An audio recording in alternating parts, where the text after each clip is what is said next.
I was fired in front of 27 executives. Not behind closed doors. Not through a polite HR meeting with tissues and legalese. No, Elaine Booker, the CEO of Google Cloud, stood up at the front of the room during our quarterly leadership summit, looked me dead in the eye, and said, loud enough for the mic to catch every syllable, "You're done here, Madison." Effective immediately.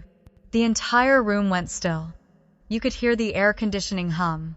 My name badge suddenly felt like it weighed 10 pounds, and I remember thinking not, what did I do? But she actually did it. I had given her 8 years.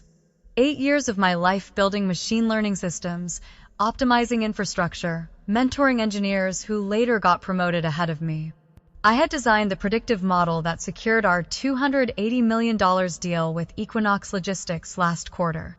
But guess whose name was on the internal press release? Elaine's, always Elaine's. The week before, I had asked for something simple. Not a promotion. Not a raise. Just acknowledgement in a keynote she was delivering one slide crediting me as the architect behind the model.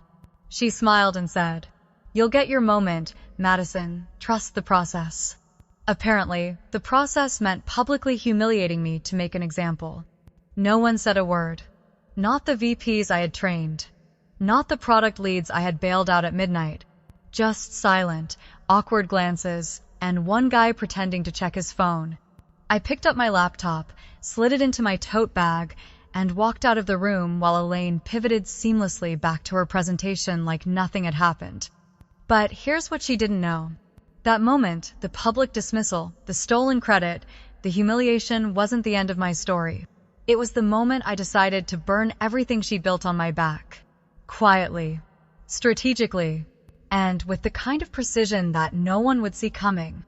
Until it was too late. So let me tell you what happened next. My name is Madison Carter, and for 8 years, I was the ghost behind the machine. Not literally. Of course, I had an employee ID, an office on the second floor of Building 1901 at Google Cloud's Mountain View campus, and a job title that sounded impressive. Senior Architect, Applied AI Systems. But if you asked anyone outside my immediate team who actually built the predictive routing engine that powered Google's enterprise logistics infrastructure, they would have said Elaine Booker, or maybe her chief of operations. Definitely not me. And that was the point. I didn't chase attention. I didn't care about headlines or panel invitations or polished LinkedIn updates. What I cared about was solving impossible problems. I cared about building systems that worked in real time, at scale, with consequence systems that didn't just run demos but carried real-world impact, optimizing emergency response for FEMA contracts, reducing server waste across Asia-Pacific data centers, and cutting cloud processing costs for Fortune 500 clients by 73% using a dynamic prioritization model I designed while eating takeout in my car during a 3-day code sprint.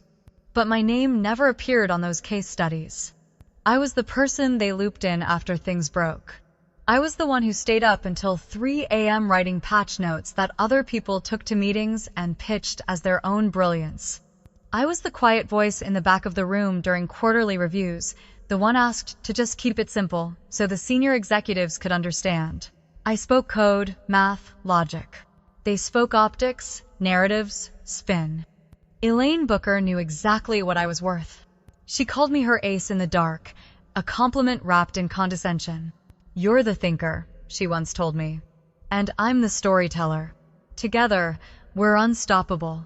That sounded flattering until I realized only one of us ever got quoted in Forbes or invited to Davos, or stood on stage in Singapore accepting innovation awards based on work they didn't fully understand. I built things. Elaine branded them. But I let it go, again and again, because I believed in the mission. I believed that building cutting-edge AI systems for cloud infrastructure would eventually speak for itself. I told myself I was too technical, too direct, not polished enough to stand in front of investors or C-level partners. I told myself that being heard wasn't as important as making things work. And then came the Polaris engine. It was the culmination of 2 years of research, my weekends, my holidays, My insomnia poured into a model that could optimize complex supply chains on the fly using real-time constraint satisfaction and adaptive reinforcement learning. It was elegant, efficient, and wildly effective. It saved one of our top-tier clients over $100 million in just one quarter. And it got Elaine a standing ovation at the International Logistics Summit in Zurich. I wasn't invited. My team wasn't mentioned. And that night, while watching her speech live stream to 8,000 viewers, I realized something. I wasn't invisible by accident. I was kept that way because invisible people are easy to exploit, easy to erase, easy to discard when they become inconvenient. That's when something inside me changed. I stopped trying to be seen, and I started preparing to be undeniable. Elaine Booker didn't steal my work all at once. She did it like a glacier swallows of valleys, lowly, silently, and without apology. At first, it was subtle. A comment here, a smile there. During internal meetings, she'd say things like, "Madison's been exploring some interesting directions with the prediction layer." But then, at external presentations, it became, "We've been building a groundbreaking prediction layer that will change the way logistics optimization is done." No names. Just we. I. The first time I saw one of my slide decks used word for word in an investor meeting with Elaine's name on it, I laughed. I told myself it was a mix-up. Maybe the file got sent to her by mistake. Maybe she just forgot to add my name to the credits. I convinced myself it wasn't intentional. The second time, I stopped laughing. There were patterns. Elaine never directly told me I couldn't take credit, but she never let me own it either. When I asked to present my findings at a quarterly briefing, she smiled and said, "It's not about ego, Madison. It's about impact. Let me carry your work across the finish line." What she meant was, "Let me stand on your shoulders and make it look effortless." The deeper I innovated, the louder she became. She called my Polaris engine a promising prototype in private and our revolutionary breakthrough on stage. She'd invite me into war rooms when systems broke down, then take my crisis fixes straight to the boardroom, spinning them as visionary long-term strategy. And when I pushed back gently, always gently, she turned the narrative. "You're so brilliant, Madison," she'd say, putting a hand on my shoulder. "But you don't understand how the game is played. There's perception, there's positioning. I'm just doing what it takes to keep you funded, to keep us all moving forward." I drew that line. "You don't understand how the game is played." I heard it so many times it became a kind of mantra. Like she was doing me a favor by erasing my name, like invisibility was a shield instead of a cage. She signed off on the legal transfer of authorship for 2 of my patent applications, calling it standard procedure. She asked me to rewrite technical white papers under strategic alignment, then scrubbed my name from the byline before publication. She even had HR block my name from a keynote roster, citing audience balance. By year 6, I had become a ghost in my own lab. People would thank Elaine in meetings for her ideas. Engineers I had mentored were told to route questions through her office, not mine. Journalists who reached out to me were quietly redirected. And every time I tried to step forward, she moved the spotlight away. Every time I tried to speak, she changed the subject. It wasn't loud. It wasn't violent. It was deliberate. She didn't need to break me. She just needed to undermine me enough that I'd stop reaching. And for a while I did. I kept my head down. I kept optimizing. I kept solving. I convinced myself that the work was still worth doing, even if no one knew I had done it. Until that final moment. Until she stood up in front of 27 executives and ended it all with one sentence. It was then I realized Elaine wasn't just stealing my work. She was betting on me never fighting back. And that was her final mistake. The betrayal didn't come with a knife. It came with a standing ovation. It happened at the North America Enterprise Strategy Summit, a sleek, invitation-only event held in San Diego each spring, where executives from across Google Cloud gathered to showcase internal breakthroughs and align on long-term vision. I had attended for years, always in the background, always backstage. This year, though, was supposed to be different. This year, I had built something that mattered. Something massive. Something they couldn't ignore. The Polaris decision engine. It was a fully adaptive AI model that could analyze real-time supply chain data, adjust its own constraint matrix based on dynamic variables, and reroute optimization paths in milliseconds. No system failure. No lag. No data bottlenecks. It had taken me 2 years, hundreds of hours, canceled vacations, forgotten meals still perfect. It was the kind of thing that could reduce logistical waste across entire industries. Elaine had called it brilliant. She had promised me a spot on the presentation roster. She told me, word for word, "You'll be the closer. You built the future. You should be the one to present it." So I prepared.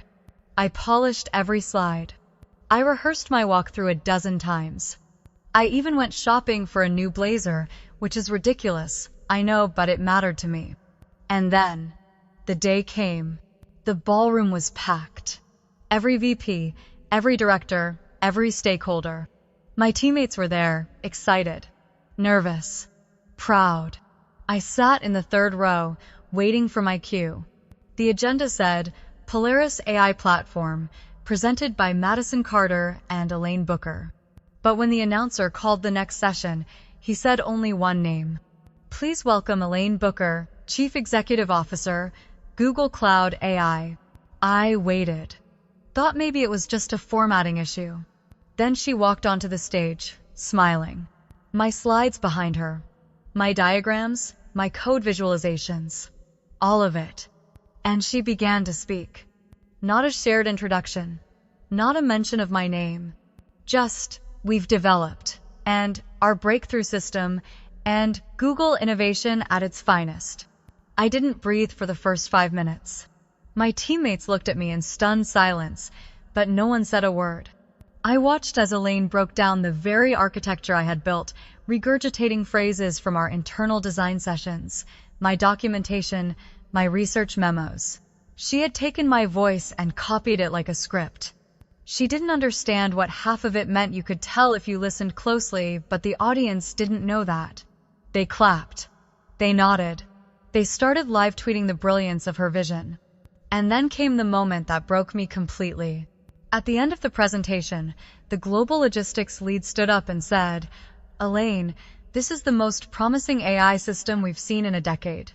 We'd like to move forward with a full-scale pilot across our North American hub starting next quarter. A $280 million initiative." She smiled, bowed her head humbly, and said, "Thank you. I'm proud of what we've accomplished. I don't remember much after that. I know I walked out of the ballroom alone. I know my hands were shaking. And I know that was the exact moment something inside me finally cracked. It wasn't the money. It wasn't the glory. It was that she stood on a stage, wearing my work like a trophy, and stripped me of the only thing I had left: my name. That was the moment I stopped being a builder and started becoming a strategist. Because the next time I showed up on a stage, it wouldn't be to support someone else's story. It would be to end it. After San Diego, I vanished. Not dramatically. I didn't post a farewell on LinkedIn. I didn't blast Elaine on Twitter. I didn't rage quit or burn the place down. I just stopped showing up. My calendar went dark. My Slack status remained on offline. My desk at Building 1901 sat untouched for days, then weeks. People whispered, of course. "Madison's on leave. She's probably interviewing." I heard she burned out. No one heard from me. Not my colleagues. Not even my manager, and especially not Elaine. She didn't call, because to her, I wasn't a threat. I was a closed file, a casualty of her success. But I wasn't gone. I was just somewhere she couldn't see me. I rented a studio apartment in Palo Alto, stripped it down to the essentials: just a desk, a mattress, a whiteboard, and enough coffee to fuel a military operation. I turned off every notification, blocked every social media feed, and stared at myself in the mirror one morning and said, Let's begin. I didn't want revenge. I wanted precision. Elaine had built a career on other people's brilliance. That wasn't sustainable. The only reason she'd gotten away with it was because people like me stayed quiet. We tolerated. We rationalized. We told ourselves the system was too big to fight, too entrenched to challenge. But I had spent 8 years optimizing systems. And I knew one truth. Even the most powerful machines collapse when you take away the node holding them together. So I started collecting. Quietly, systematically. First, I gathered every original design document I had written for Polaris early prototypes, draft simulations, annotated code snippets. I pulled the metadata, the timestamps, the version history showing exactly how the system evolved under my hands alone. Then I went further. I archived every internal email where Elaine asked for clarification on technical concepts she claimed to have authored. I downloaded recordings of team meetings stored automatically by Google Meetware. I walked her through basic architecture decisions, where she nodded along and said, "Don't worry, I'll translate this for the execs." And the patents. Oh, the patents. Elaine had submitted 4 filings that year alone, all listing her as the primary inventor. I wasn't even mentioned in 2 of them. But I had the original drafts. I had the model simulations. I had the Git commits and the dependency graphs. I could trace every line of logic back to a single source me. I wasn't planning to publish. Not yet. I was building a case. But I also knew I needed more than evidence. I needed power. So I reached out to the one person Elaine had always warned me about, Dr. Simone Vega, founder of NextGen AI, and the woman Elaine once referred to as that PR-hungry disruptor with no technical depth. Except Simone had technical depth. And vision. And, as it turned out, a very deep interest in the kind of technology I had quietly been refining in my spare time, an ethical AI framework designed to prioritize transparency, explainability, and human oversight. We met in a cafe in Los Altos. I showed her Polaris. Then I showed her what came after. Her response was quiet. Then she looked me dead in the eye and said, "If you're serious about rewriting the way this industry works, I have a corner office, a blank check, and 12 engineers waiting for someone worth following." That was the moment the game changed. Elaine thought I disappeared. But really, I was just getting ready to become undeniable. 6 weeks after I disappeared, I walked into a glass building in downtown San Francisco and signed a contract that would change everything. The company was NextGen AI, a fast-rising, privately backed artificial intelligence firm with a reputation for bold research and ethical innovation. They weren't the biggest. Not yet. But they were dangerous in all the right ways. Unapologetically independent, brilliantly funded, and most importantly, not afraid of shaking up the old guard. They had been circling Elaine's territory for years, trying to break through the monopoly Google Cloud had on enterprise AI solutions. But they lacked one thing: someone who could build the future faster than Elaine could brand it. And that's where I came in. Dr. Simone Vega, founder and CEO, introduced me to the company as their new chief technology officer at an all-hands meeting the following Monday. No secrecy, no quiet onboarding. She stood at the front of the room, handed me a mic, and said, "This is Madison Carter. She's going to rebuild everything you thought you knew about optimization." The room went still. A few jaws actually dropped. Not because they didn't believe her, but because they recognized me. I wasn't a nobody. Not anymore. People in tech talk. Quietly. Carefully. And after my silent exit from Google, the rumors had started to swirl. Some thought I had sold a proprietary algorithm to a hedge fund. Others said I had moved to Europe. One blog even speculated I'd retired and joined a monastery in the Pacific Northwest. But now, standing in a sunlit conference room in front of 12 of the most brilliant engineers I had ever met, I smiled and said, "Let's make something that doesn't need to be explained with buzzwords." And just like that we began. I gave them the foundation of Polaris, stripped of the bureaucracy, rebuilt from the core. Then I handed them my true creation, an unfinished prototype I had started in secret during my final year at Google. Something I never dared deploy under Elaine's regime. An AI framework capable of learning in multidimensional, real-time constraint environments while maintaining human-interpretable logic chains. It was elegant, it was fast, and it was ethically transparent by design. The team sat in stunned silence as I mapped the architecture across the glass wall with dry erase markers. I explained how I had solved the problem of black box opacity by embedding traceable decision logs into the core layer. I showed them how the system could dynamically shift priorities based on contextual user feedback. After 30 minutes, Louise, our lead data scientist, leaned back and said, "This is at least 5 years ahead of anything we've seen. Anywhere." Dr. Vega smiled. "Good. Then we're right on time." Within a month, we had a working alpha. Within 2, we had a pilot running for a national logistics chain that had grown tired of Google's black box solutions and wanted transparency. Real transparency. But the best part wasn't the tech. It was knowing that everything Elaine had built, everything she had branded as her vision, was about to be outpaced, outclassed, and outed by the very person she tried to erase. I didn't have to destroy her legacy. All I had to do was outperform it. And this time, no one could erase my name. I didn't want revenge. I wanted clarity. I wanted everyone to see what had always been hidden in plain sight. And to do that, I didn't need to attack Elaine. I just needed to invite her.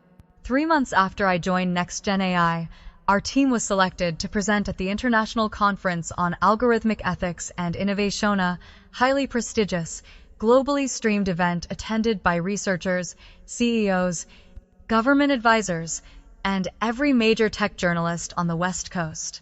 I had spoken there once before, years ago, but only as a supporting voice on someone else's panel. This time, I was headlining. Rewriting Optimization, Human-Centric AI for a Transparent Future. That was the title of my keynote. Simple, clean, disarming. But that wasn't the part that mattered. What mattered was the invitation that went out 2 weeks later, signed by Dr. Simone Vega, co-signed by me, and approved by the conference committee. We would be honored to feature a collaborative segment at the conclusion of our keynote presentation, bringing together voices across the industry. In particular, we'd like to extend a personal invitation to Miss Elaine Booker of Google Cloud AI to join us on stage for a moderated discussion on the future of algorithmic transparency. We made it sound polite, collegial, inclusive, and Elaine predictably took the bait. She said yes within 48 hours. Of course she did. She couldn't resist the optics, the headlines, the idea of sharing a stage with her former protege in a moment of industry unity. It gave her control back, or so she thought. It let her spin the narrative. No hard feelings, just women supporting women in tech. She even posted a quote graphic on LinkedIn. True leadership is about bridging differences, not building walls. Elaine Booker. It got 17,000 likes. What she didn't know, what she couldn't know, was that the keynote I was preparing wasn't about unity. It was about authorship. We spent weeks perfecting every frame of the presentation. Every slide was a time-stamped journey through the evolution of ethical AI architecture.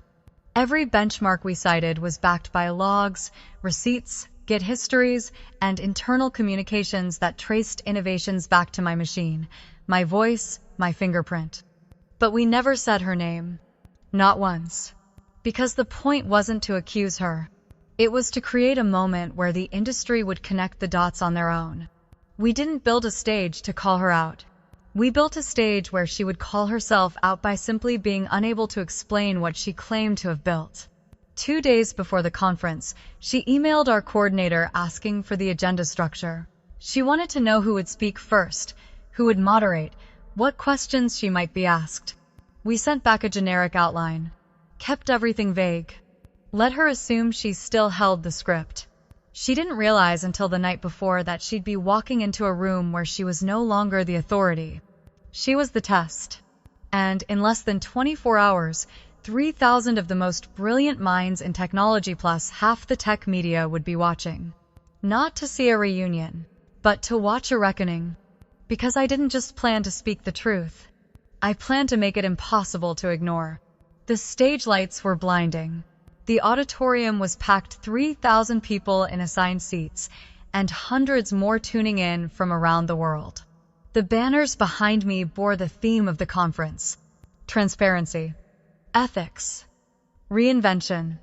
I stood at the center of the stage, palms steady, voice calm.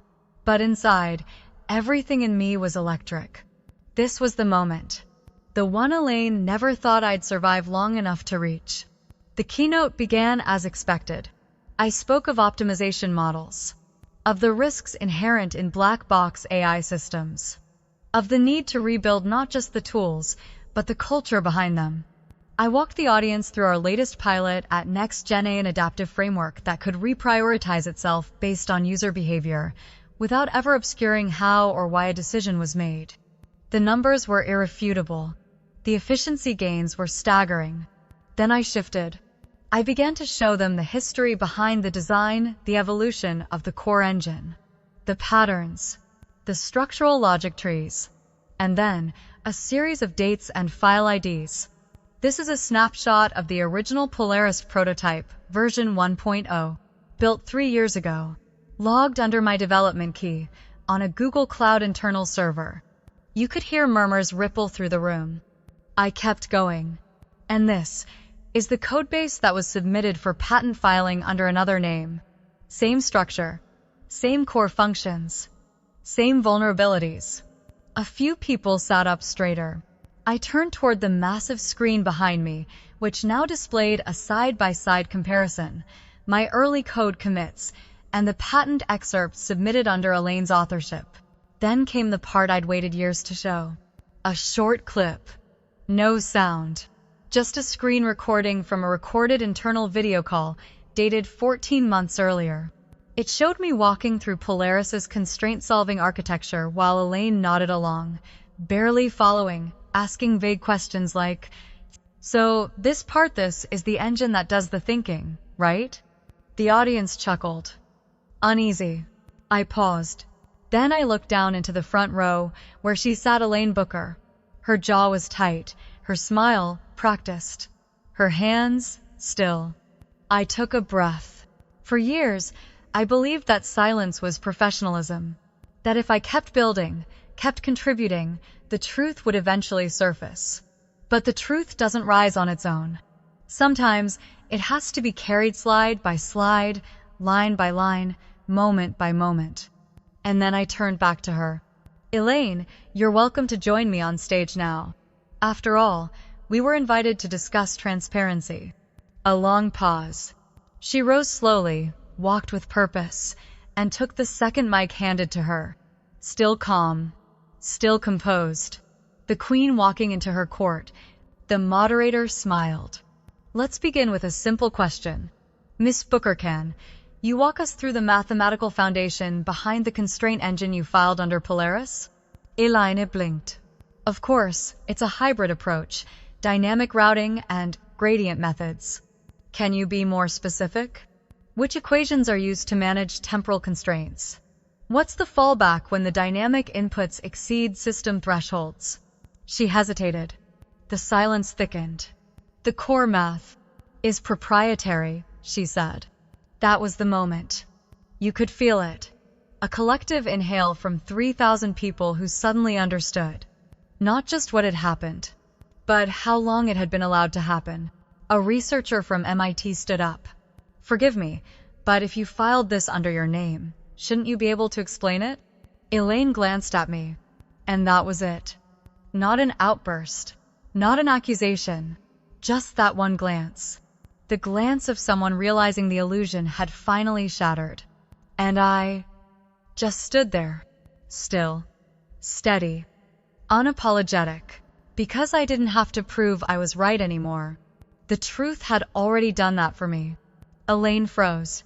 Just for a second, but when you've spent years watching someone command rooms with ease, you notice it.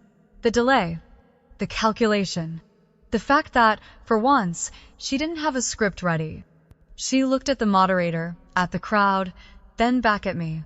Her fingers tightened slightly on the microphone. "I believe," she began, "that focusing on the future is more productive than revisiting personal grievances." A dodge. And a weak one. The audience didn't bite. Instead, the questions came faster, no longer wrapped in deference, but sharpened with curiosity.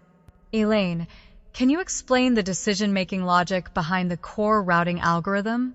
You mentioned using gradient methods. What specific convergence strategy does Polaris use under constrained load scenarios? Why is there no public documentation on your technical contributions during the early phases of the project?" Elaine answered in circles. Buzzwords. Generalities. Strategic deflections. But the room wasn't having it anymore. Not after the receipts. Not after the video. Not after the timeline Madison had just unfolded with surgical precision. Then came the first real blow. A hand shot up from the front center row. Dr. Patricia Wong, Stanford-renowned AI ethicist and one of the keynote reviewers. "Elaine," she said calmly, "as someone who's followed your work for over a decade, I find this deeply troubling. You've built an empire on your public thought leadership in algorithmic innovation. But today, you've been unable to provide a single clear explanation for how your most celebrated model actually works." Elaine's smile faltered. "With all due respect, Dr. Wong," she said, "I've never claimed to be the sole technical architect. I work with brilliant teams, Madison included, and my role has always been to guide the vision." That was the second mistake. Because now she'd said my name. And it was like a starting gun.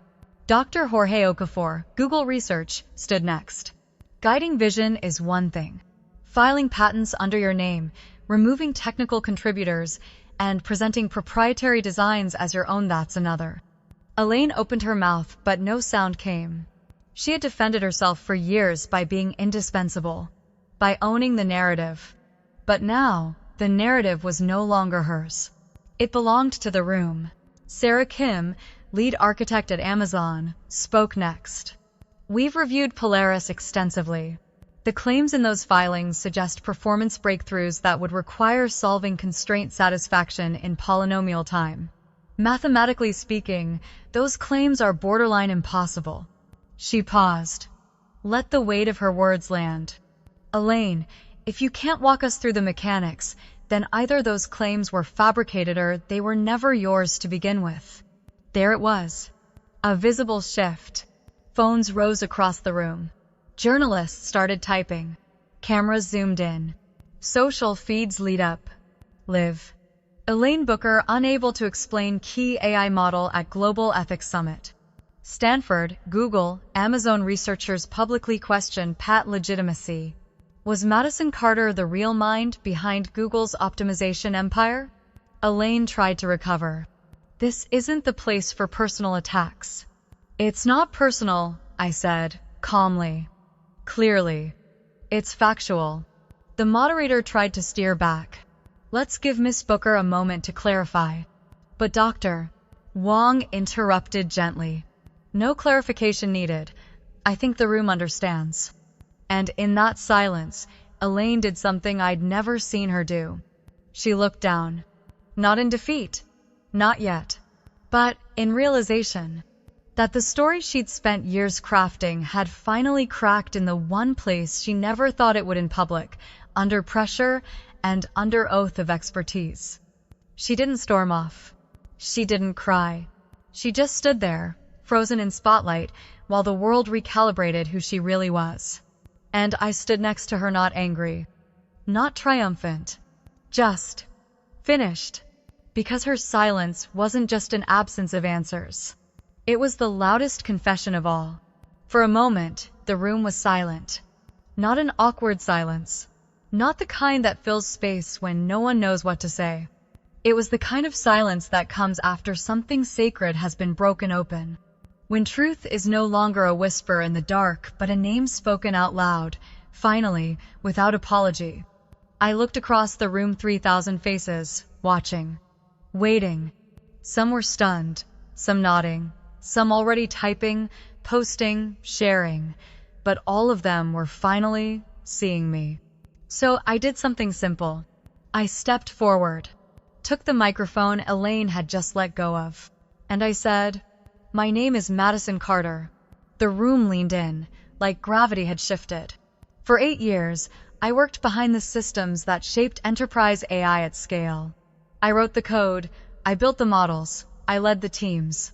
And for most of that time, I was invisible by design, not by accident. A few heads turned toward Elaine. She didn't look up. There were days when I convinced myself that invisibility was a virtue, that staying quiet was professionalism, that being erased, again and again, was somehow part of earning your place. I paused, the kind of pause that lets truth settle. But silence isn't always grace. Sometimes it's a strategy used against you. Sometimes it's the cost of someone else's spotlight. I turned, slowly, and looked at her really looked. Elaine, the woman who once called me brilliant but not quite ready. The woman who wore my ideas like designer labels. The woman who built a stage out of other people's work and called it vision.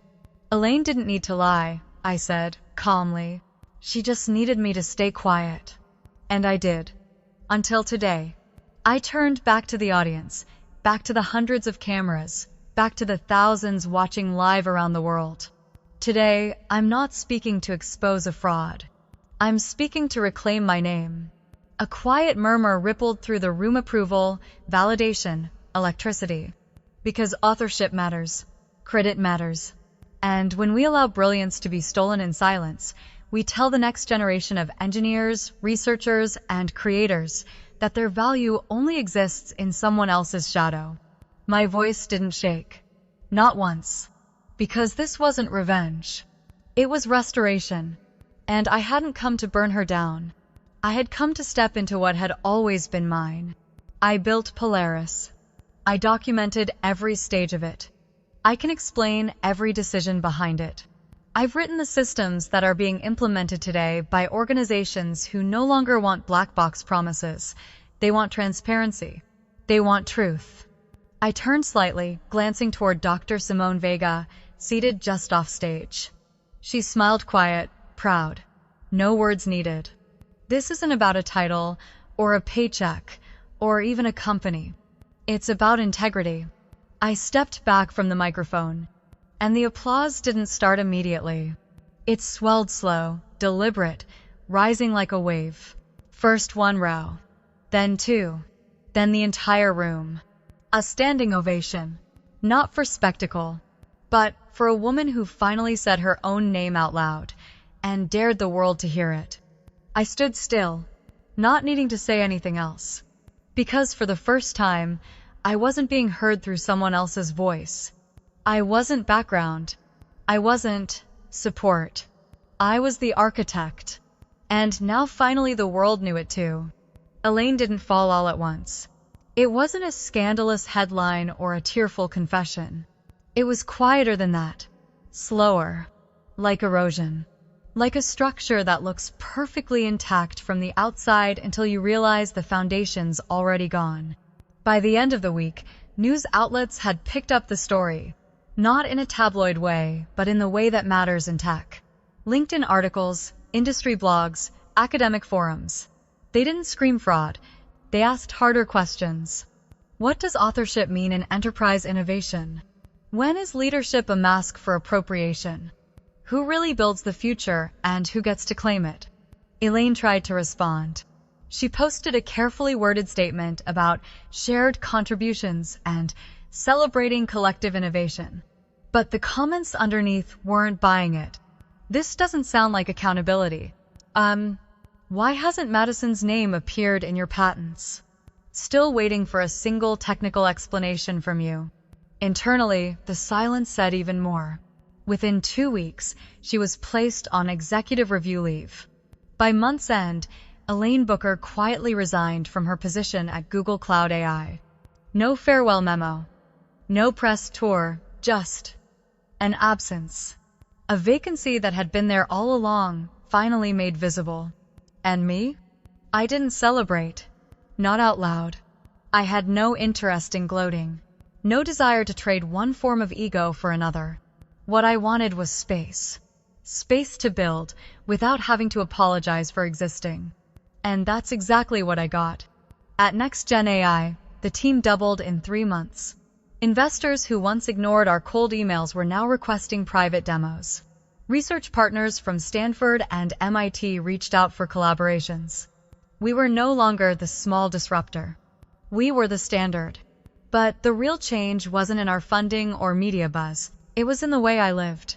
I no longer stayed up all night trying to perfect things just to prove I belonged. I no longer flinched when someone else took credit in a meeting because now I had a voice loud enough to correct it.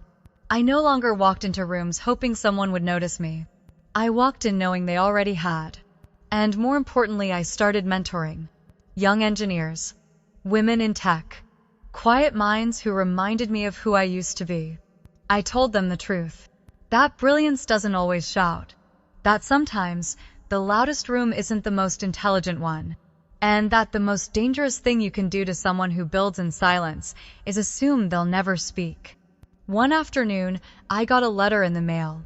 Not an email. Not a Slack message. A real, physical letter. Handwritten. It was from Elaine. The ink was shaky. The words, deliberate. I built a career on your genius, Madison. I told myself I was the one brave enough to present it to the world. But now I see, presenting someone else's work isn't bravery. It's theft. And you were never just support. You were always the architect. I was just too afraid to admit it. There was no return address. I folded the letter, placed it in my drawer, and didn't reply. Not out of spite, but because I had already answered with every line of code, every presentation, every quiet decision that brought me here. Her era had ended. And mine? It had just begun. People often mistake silence for surrender. They think that if you don't fight back immediately, if you don't raise your voice, call it out, burn it down, then you must be weak, powerless, out of options. But what they don't realize is that some of us were never silent because we lacked the strength. We were silent because we were planning. There's a kind of strength that doesn't announce itself. A kind of resilience that doesn't come with shouting matches or grand gestures. It comes in the form of stillness, of watching, of collecting receipts, of studying the battlefield before you ever step onto it. I used to think my silence made me invisible. Now I know it made me dangerous. Because while they underestimated me, I was documenting. While they erased me, I was designing. And while they spoke over me, I was building a future they couldn't even begin to comprehend. The world doesn't always reward brilliance right away. Sometimes it rewards volume. Sometimes it rewards charisma. Sometimes it just rewards whoever gets to the microphone first. And for a long time, that felt like a loss I had to live with. But here's what I've learned. Silence is not the absence of power, it's the accumulation of it. It's the patience to wait for the right moment. The discipline to let your work speak before your words ever do. And the clarity to know that timing can be louder than any argument. When I look back now, I don't regret the years I spent quiet. I don't regret the ideas I built in the dark. I don't regret the tears I never let them see. I don't even regret trusting people who didn't deserve it, because that trust taught me everything I needed to know about who I never wanted to become. What I do regret, if anything, is how long it took me to realize that I never needed permission to own my voice. That I never had to be validated to be valuable. And that the version of me they tried to suppress was never too small, just too powerful for their comfort. If you're listening to this, and you've ever felt overlooked, if you've ever built something only to watch someone else take the credit, if you've ever held your breath instead of taking up space, let me tell you something. You are not invisible. You are not weak. And your silence is not emptiness. It's strategy. It's fire gathering oxygen. It's potential getting ready to take shape. There will come a day when your work speaks.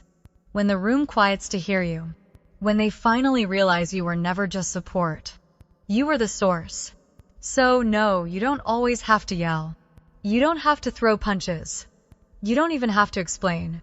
Sometimes, all you have to do is keep building. And when the moment comes, when the lights hit, when the truth breaks through, when they ask, where did this brilliance come from? You can step forward, look them in the eye, and say, from me. It came from me. Because the most powerful stories, they're not revenge stories. They're stories of people who refuse to stay erased.